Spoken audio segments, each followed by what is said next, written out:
All right, if you own a Freightliner Cascadia with this body style, check this video out. I'm gonna show you how to lower your steering wheel. I saw a video on it, but this is a little more in-depth than it actually shows you. Here's the results of my Cascadia, and then here's a picture of my Peterbilt. I did it when I owned it. At the end, I'll also tell you how to do a Peterbilt and lower the steering wheel on that steering column. All right, first remove that panel right there. Next, you need a T30 Torx bit to get these 4 bolts and remove this bottom piece. Now that you remove this plastic cover with these 4 bolts, what you're looking for is these 2 bolts on this side, same over here.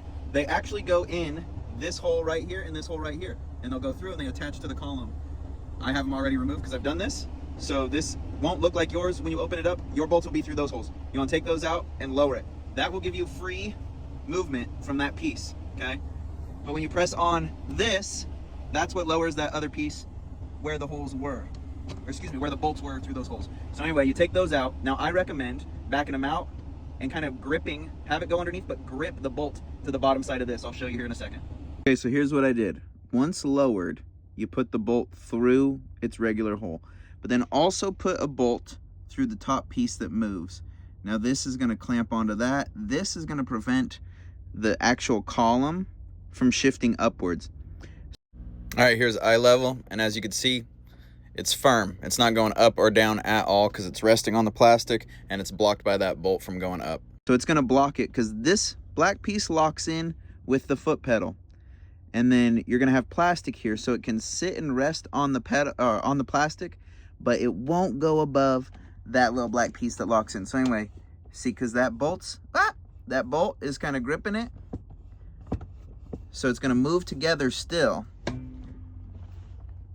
And that way when you're driving, you won't have freaking, you know, steering wheel bounce. It won't be like just loose floating.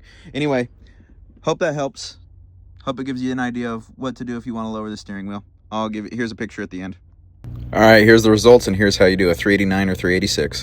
All right, if you own a 389 or 386, kind of the same process. Take that panel off. You're gonna look in there and you're gonna find a tube with a spring in it. It's gonna be a clear tube with a like yay long, 4-inch long spring, and inside that spring, there's going to be a white plastic piece. Go ahead and hack that plastic piece up. I think I cut mine with like a Sawzall in between the spring. Leave the spring, and you could take off the sleeve, like cut the sleeve with a razor blade, pull the sleeve off entirely, cut that white plastic piece out, and it goes around a tube. It's what blocks. You can like move the steering wheel and see what it blocks, or that it blocks. Remove that white plastic piece, put the sleeve back around the spring so the spring doesn't lose its you know, shape, and then put everything back together and you're good to go, and that will lower the steering wheel of the Peterbilt. 386 and 389. Don't know about a 589, don't know about 379 either. Once again, here's what a 389 or 386 will look like. It's definitely a bit lower, more comfortable to drive with.